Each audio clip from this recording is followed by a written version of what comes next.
How would you like a 15% discount to my daily email, the stack of stuff, the show notes, discounts to the conference, all of that? All you need to do is text the word show to 33777. You'll get the annual subscription with a 15% discount to my daily email. You'll get the stack of stuff, the links to the show notes, discounts to the conference, and so much more. All you have to do is text the word show, SHOW, to 33777. Text show to 33777.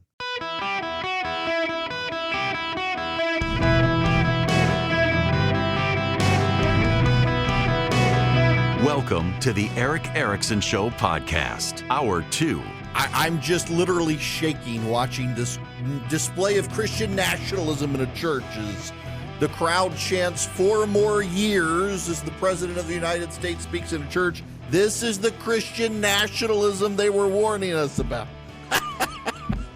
It's just so opportunistic, of course.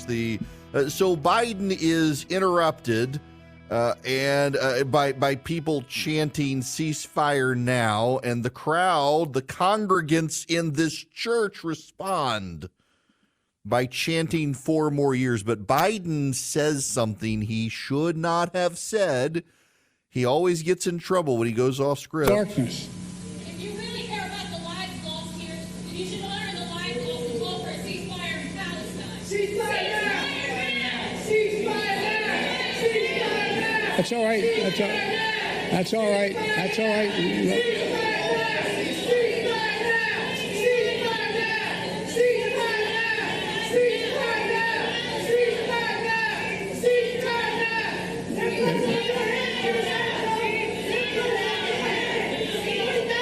Now they're being dragged out.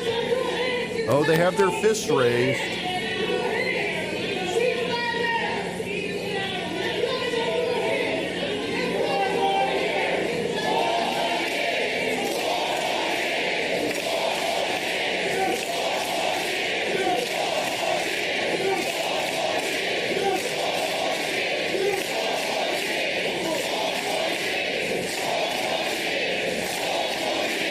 Oh, he gives away the game. There's a point to me playing this. Just listen. Thank you. Thank you. Thank you. Look, folks, I understand their passion, and I've been quietly working with the Israeli government to get them to reduce and significantly get out of Gaza.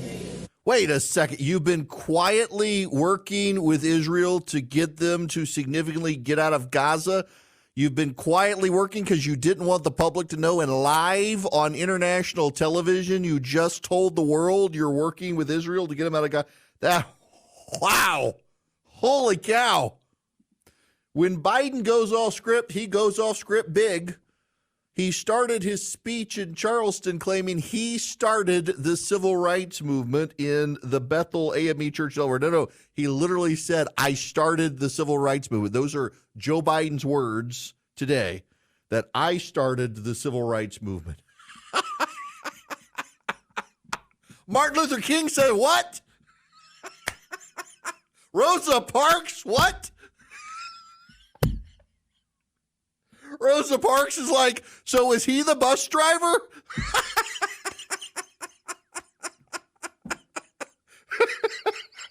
Joe Biden claims he started the civil rights movement. I guess he's the one who told Rosa Parks where to sit. He literally says this is why he can't go off script. And then he says, hey, I understand their passion, and I've been quietly working with the Israeli government to get them out of Gaza. Wait, you've been quietly working with them? And now you're going to tell the world in a hot mic moment? Oh my gosh, this guy, this is on and the crowd, I am literally shaking hearing a church congregation chant 4 more years in a sanctuary to the President of the United States. This is the Christian nationalism Democrats have warned us about. How can you do this? You literally are chanting 4 more years in a church sanctuary as the President of the United States addresses you. Is the IRS going to take your tax-exempt status away? This is the Christian nationalism Democrats have been fretting about. Oh, wait, I'm sorry, doesn't count. They're black Democrats. You can get away with it. The hypocrisy knows no bounds. It's just, it really is. Y'all, it is remarkable, though. Joe Biden, my gosh. God bless the man, but he is not well. He needs to retire. It's remarkable. Now, reset, I guess I should say it's Eric Erickson here, and you're listening to my show. The president's still speaking to the AME church there in the Mother Emanuel AME church where Dylan Roof killed so many people so many years ago. Notable, he's there, not Nikki Haley. She was the governor at the time. It is a partisan event. Jim Clyburn is there. If this were a Republican, though, this actually is something we need to consider, and this isn't something that I was going to talk about, but I forgot the speech was happening. But I really, in all seriousness, if Donald Trump or George W. Bush or Dick Cheney or Brian Kemp, the governor of Georgia, or Nikki Haley, the former governor of South Carolina, or Ron DeSantis, the governor of Florida, were to stand in a church and give a speech, and the crowd were to chant 4 more years as a way to drown out protesters. Now, it's notable here. It's notable that when protesters interrupt a Republican at an event like this, what does the crowd respond with? USA. Happens every time.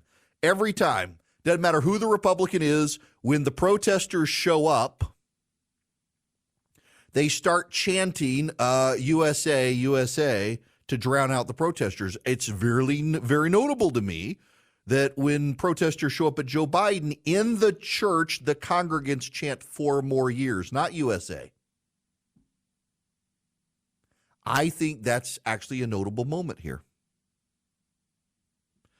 They're not chanting USA, but also the amount of lecturing we get. The New York Times has a story. I was going to get to this later in the show, but I might as well shake things up now that we're here. The New York Times today has this story, the headline, Trump is connecting with a different type of evangelical voter. They are not just the church-going conservative activists who once dominated the GOP. And the remarkable part here is the New York Times finally gets to what I've been telling you guys for years. Evangelical, the word the media uses so much. Evangelical is more of an ethnic identifier now than it is an identifier of people who go to church. And the New York Times finally grabs hold of this, that the label evangelical doesn't really do that today. Let me just read you this one paragraph. Being evangelical once suggested regular church attendance, a focus on salvation and conversion, and strongly held views on specific issues such as abortion. Today, it is often used to describe a cultural and political identity, one in which Christians are considered a persecuted minority, traditional institutions are viewed skeptically, and Mr. Trump looms large. It's demographic. You know, so there's a survey out over the weekend on religious views of January 6th, 2021. Do you know the group of religious adherents who were most supportive of the events of January 6th, 2021? You're probably not going to guess it. Which religious group, and it was only 48%, but still 48% plus or minus 2% of the poll, it could have been a 50% support. Which group of religious adherents were most supportive of the riot on January 6th? Muslims. Muslims. Reinberg, who does great surveys of religious adherence, did this survey. And 48% of Muslims supported the events of January 6th. It's very notable. You know who was least likely to support it? Regular church-going Christians who attend churches on a regular basis. Very interesting. Very interesting. The more likely you attend church, the less likely you supported the events of January 6th. Evangelicals who don't go to church, who don't darken the doorway of a church, were not as supportive as Muslims, but were more supportive. And this actually is a thing. When the media talks about religion, they don't really understand religion. Most of the people who cover religion in the press, they're not very religious people themselves. They don't go to church. If they do go to church, they go to a mainline denomination. So I was actually teaching on Amos in my Sunday school class. I'm doing 5 weeks walking through the book of Amos. Amos is one of my favorite books of the Bible. My favorite book in the Old Testament is Amos. One of the notable hallmarks in that book that you see in the world today is that as a group of people leave like traditional faith, they tend to spiffy it up. So, for example, the very progressive denominations out there like Episcopalians, great example. Liberal Presbyterians, Methodists, they tend to wear the garments, they wear the robes, they wear the vestments. They have more high church. Robert Schuller, the Crystal Cathedral, Robert Schuller was a very, very progressive Christian.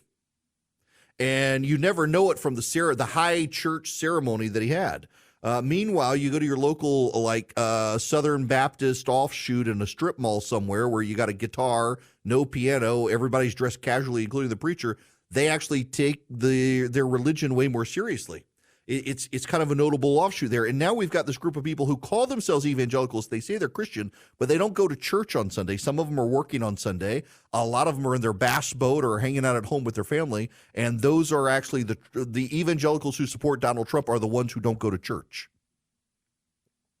Now, you do all of this, and let's roll this back into Joe Biden. He's just finished the speech at Mother Emanuel AME in Charleston. We're constantly lectured on Christian nationalism on the right and how it's a bad thing and how evangelicals have lost their way. And actually, when you look at it, for example, evangelicals who regularly go to church, who actually believe in the Orthodox tenets of faith, they actually have the lowest divorce rate in the country. They actually have a larger families. They tend to do better in life. They take their faith seriously, and they're less likely to support things like January 6th. They're less likely to support Donald Trump than people who call themselves evangelical and never go to church. You never know that from the media discussion of it. They can't nuance. They can't figure out the religious aspect of it, and they rail constantly. MSNBC, CNN, the New York Times, you name it, they rail on Christian nationalism. They can't actually define what it means. Meanwhile, in a church in South Carolina, the president of the United States speaks, and they cheer him on and chant 4 more years, and no one in the media will call that Christian nationalism because of the race of the people and the party of the people who were present. If it was Republicans, they would lose their mind. But for the Democrats, forever and always, they will give them a partisan pass. The amount of fundraising and politicking done by Democrats in churches that the media ignores, excuses, and the IRS turns a blind eye to, that Republicans could never get away with, is actually pretty stark in this country, and we should probably ask ourselves why. I have thoughts, but I'll probably keep those to myself. Hello there. Welcome. It is Eric Erickson here. The phone number 877-973-7425. Should you wish to be on the program, as always, text Eric, E-R-I-C-K, to 33777. You can get the live stream, the show notes. More importantly, though, I've got a new book coming out, You Shall Be As Gods, on how progressivism is becoming a religion. And we'll have the pre-order link shortly, and I want to be able to send it to you because I want every one of you to buy the book. Drive up, make it a bestseller. But to do that, text Eric, E-R-I-C-K, to 33777. When the link is live and I can send it to you, I will send it to you so that y'all can buy the book. Right now, let me check in with Don here on the phone. Don, welcome to the show. Eric, thanks for taking my call. Hey, I was listening to you, and I listen to you every day. The AME Church, I think this was a political stunt because my understanding when I go to church for the 2 hours or the hour, I'm in reverence to God. And these people were, in a sense, out of line. I think this was a political stunt. I think politically it should not belong in the church.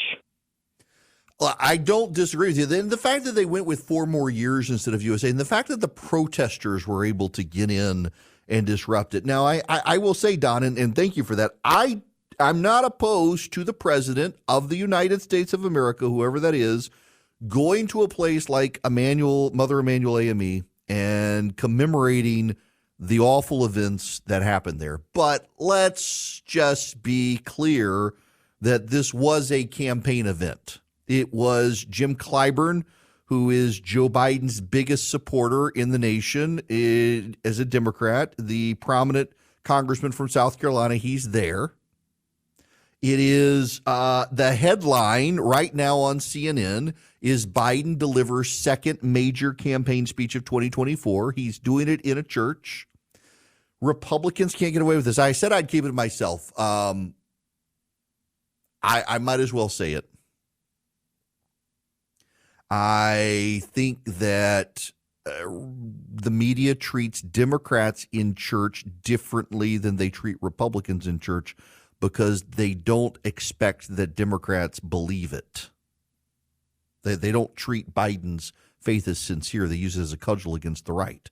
They think that people on the right take their faith seriously, so they raise the issue of hypocrisy on the right. They never raise the issue of hypocrisy on the left when people go to church, because they don't think people on the left take it as seriously as people on the right, including Joe Biden. They give him a pass. Now I got to move on. Y'all, around the country, school choice, legislatures are beginning to meet around the country. So here in Georgia, the legislature convened today. School choice is going to be a huge fight, and Americans for Prosperity is helping lead that fight around the country. They are targeting legislators, trying to persuade them to change their votes. In Georgia, they're sending out door knockers you can be a part of to educate people about where their representatives and senators in the state stand. They're doing it with free markets. They do it for free people. They do it for tax reform. They do it for so much. Be a part of this army of activists with Americans for Prosperity. Go to americansforprosperity.org/Eric today. americansforprosperity.org/ERICK. You can sign up with AFP. They've got 36 state chapters. They're growing in the other states. They've got 4 million activists around the country who are engaged with them. And they do a brilliant job fighting for free markets and free people. They want you as part of their team. You will become an even more effective advocate for freedom and small government in this country by going to americansforprosperity.org/Eric and signing up today with Americans for Prosperity. Take action now. Go there now. Hello there. Welcome. It is Eric Erickson here. The phone number is 877-973-7425. Should you wish to be on the program, happy to have you. Looks like Anthony Blinken is leaving for Israel right now. He just gave a press conference. He's flying from Saudi Arabia to Israel. This makes it a little more difficult for him just after the President of the United States, speaking in Charleston, said he's been quietly working with Israel to try to get him out of Gaza. Wow.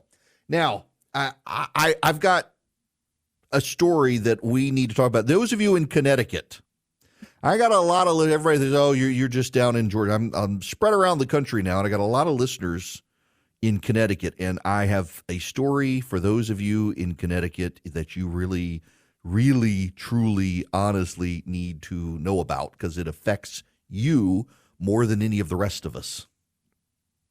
Before I talk about it, though, very quickly, serious note here. In the southeast United States, massive storms are beginning to roll through.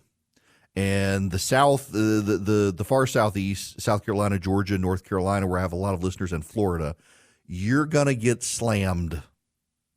In fact, my kid's school in Middle Georgia is already saying to keep an eye out that they may cancel school tomorrow or start late because the storms are expected to be so intense.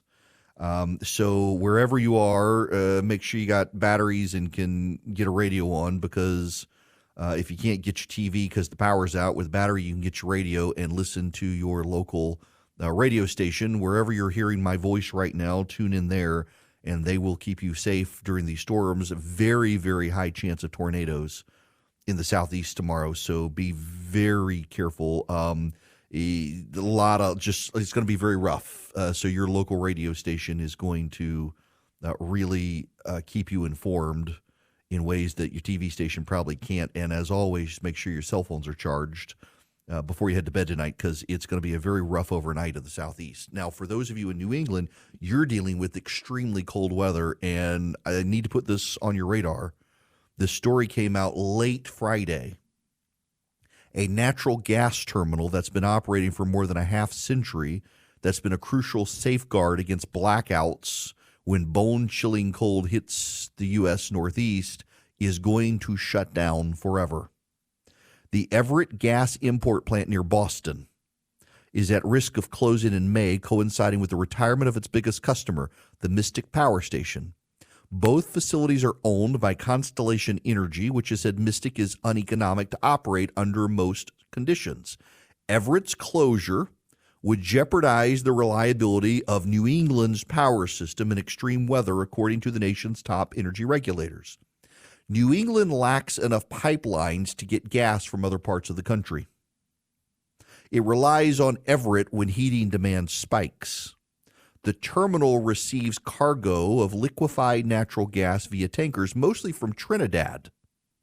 The facility's shutdown underscores the challenges facing America's grid as the transition to cleaner energy accelerates and climate change triggers wilder weather. While Mystic may ultimately be replaced by wind farms and solar projects, it's not clear whether those resources and the battery storage needed to back them up will be built quickly enough to prevent power shortfalls. Everett was a key resource providing additional gas supplies to New England during extreme cold, says Gary Cunningham, director of market research at energy risk management firm Tradition Energy. This is a super problem. A major, massive problem. And that major, massive problem is you don't have enough energy capacity in New England when the weather gets really, really cold. And with this going out right now, it is in Hartford, Connecticut. It's 39 degrees, low of 25 tonight, according to Google.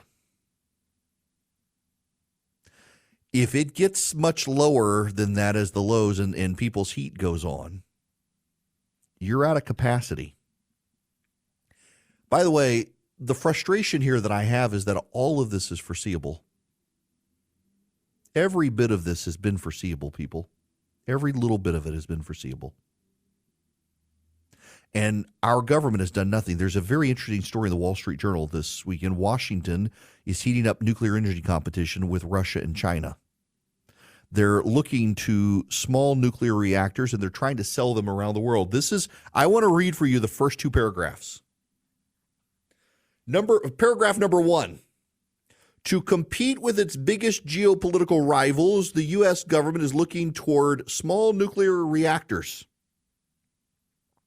Now, paragraph numero 2. Not a single so-called small modular reactor has been sold or even built in the United States, but American officials are trying to persuade partner countries to acquire the cutting-edge nuclear reactors still under development by U.S. firms. The goal to wrest nuclear market share away from Russia, the global industry giant, and defend against China's fast-growing nuclear technology industry. The Biden administration also sees nuclear energy as a way to export reliable green energy, since nuclear power plants split atoms and don't burn carbon-based fuels that contribute most to climate change. So, We're not building these in this country. But Biden wants to sell them abroad. You guys are being shorted natural gas up in Connecticut. Y'all are not seeing replacement capacity come online quickly. You're going to freeze. You understand your lights are going to go out. Your heat's going to go out. You don't have enough natural gas. Your governments up there, your progressive run governments, have not been adept at building pipelines. They don't want gas pipelines. The environmentalists don't want them. Plus, your land resources make it extremely difficult to even get right-of-ways to build them. Even if your governments wanted them, you got so much infrastructure in New England, it becomes harder to build these pipelines, but your governments and environmental activist groups are opposed to it anyway. So you don't have enough capacity flowing to New England from the rest of the country for natural gas plants. Not only that, your major natural gas terminal outside of Boston that supplements your natural gas supply is being shut down permanently. Not only that, the wind power program they were building out in the Atlantic has been slowed down, if not stopped, because of all the whales that are being killed by it. So you don't have the offshore wind capacity that you were expecting. Nothing has worked out well for those of you in New England because of progressive resistance to building nuclear power or expanding natural gas production and flow rates into New England. So you better hope that this El Nino pattern we've had in the Pacific sticks around a while longer. That has given you not as many ice storms as you expected. But, you guys are in for a world of hurt up there. But what's more remarkable to me at the national level is this actually flows through to the rest of the nation. One of the few exceptions is the Southeast, because in the Southeast, guess what? We built a nuclear power plant. Plant Vogtle in Georgia is the first new nuclear power plant to come online in this country in decades. They were building one over in South Carolina, but the facility got shut down because the contractors had financial difficulties, I think went bankrupt, and they scuttled the project. There were so many cost overruns. There were a lot of cost overruns in Georgia too, but they built the nuclear power plant because they needed to rebuild the institutional knowledge. It's been so long since we've built nuclear power in this country, the engineers who knew how to build it all died. All of the institutional knowledge died. And the Russians and the Chinese have kept building, so they have the institutional knowledge, giving them a competitive advantage. So now here comes the Biden administration. This is actually kind of funny. So the Biden administration is now trying to sell other countries on new nuke technology that the Biden administration doesn't want to build in the United States and won't get behind. It really is remarkable hypocrisy on their part. Remarkable hypocrisy. But those of us in the Southeast are going to weather the storm better. Those of you in Texas, if you have another ice storm, y'all really haven't gotten up to speed in fixing your power grid problems that you had the last time. Your load bearing is not good in Texas. Balancing the load between the nuclear power plant there and coal and natural gas and solar and wind, y'all are still having problems. The Southeast has the most reliable power grid section of the United States right now because of this nuclear power plant, among other things. They've been rolling out solar, they've been rolling out wind, but they've been keeping a lot of natural gas and coal fire plants going too. So it's kind of an any and all situation in the Southeast. In New England, you guys are in for just a miserable time if you have a major cold snap with this natural gas transmit facility going offline. And I've been talking about this, and there have been stories in the New York Times, there have been stories in the Washington Post, there have been stories in the Wall Street Journal. Every major policymaker in the country, left, right, or center, has had access to these stories to know what's coming, and so few of them have bothered to take action. So few of them have bothered to fix the problem. It actually is remarkable to me that, this is a foreseeable event. It's like the financial crisis. Mitch Daniels, the former OMB director who became the governor of Michigan, went on to be the beloved president of Purdue University. He's retired now. Has an op-ed in the Washington Post this weekend, basically, bring on the crisis. He's been warning the crisis was coming, and no one wanted to do anything about it. He's been warning what would come. It's been foreseeable. Every major economist on the right, the center, and even some of the left have been recognizing it's coming. We know the financial crisis is going to hit. We know that about every 80 years, nations tend to go through some sort of convulsive process as generations, you make major generational shifts every 80 years. All these things are aligning to bring on some sort of financial crisis in the United States now. We know it's coming. We see it coming. We see the headlight of the train coming through the tunnel. It's not daylight. It's the headlamp of a fast approaching train of crisis. We see it with power. We see it with finance. And none of the policymakers in Washington, D.C. want to do anything about it. That is genuinely remarkable.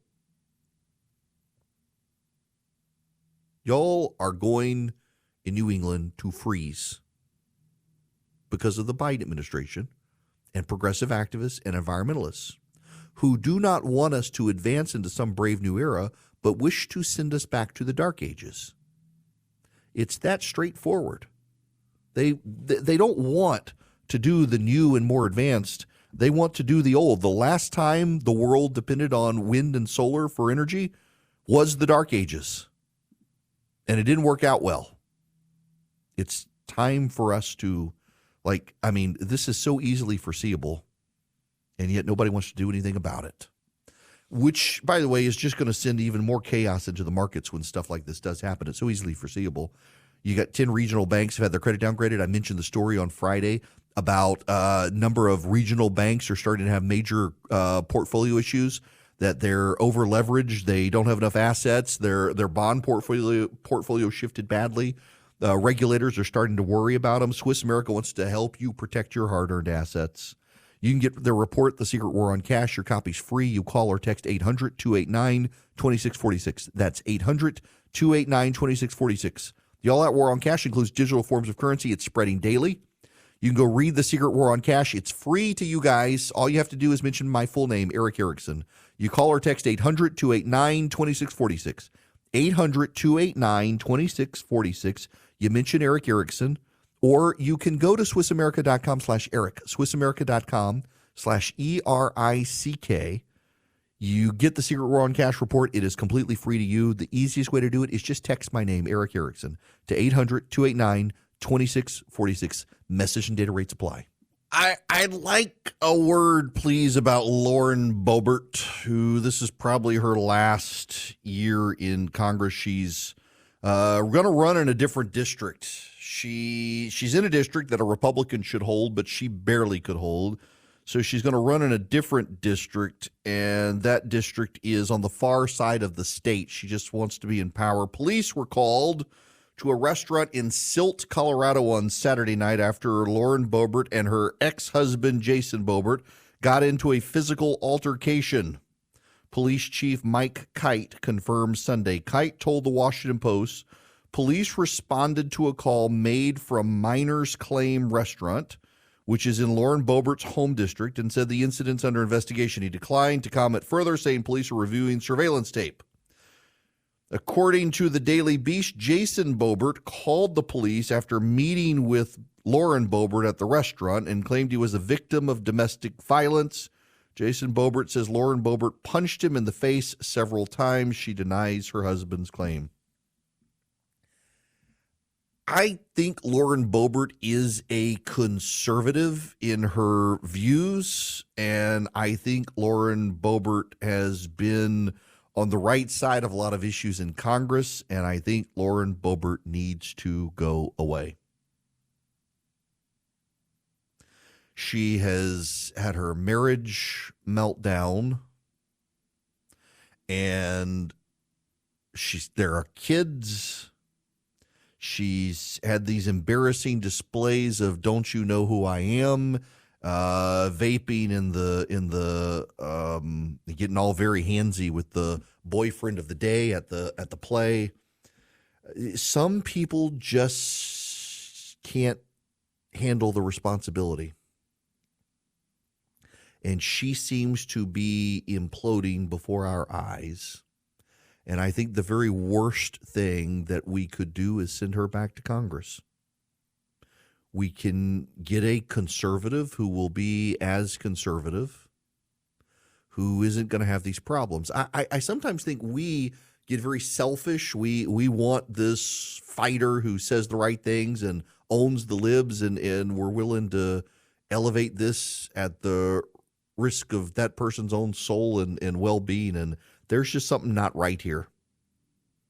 And it's tragic to see, because I actually like her. I've had her on the show a number of times. She's got good staff, has had good staff. Some of them have left now. I'm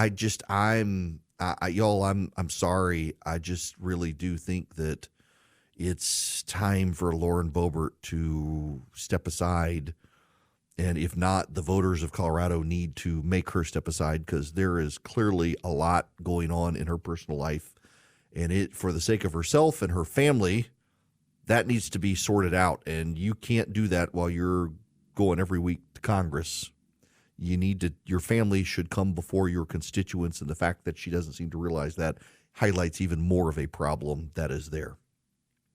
Now, let's move on to more savory stuff. We got better stuff. We got to talk about the big spending cuts, and also school choice issues around the country are firing up. I want to spend some time on that when we come back, including here in Georgia, but also Missouri. You guys in Missouri, looks like y'all may get school choice soon.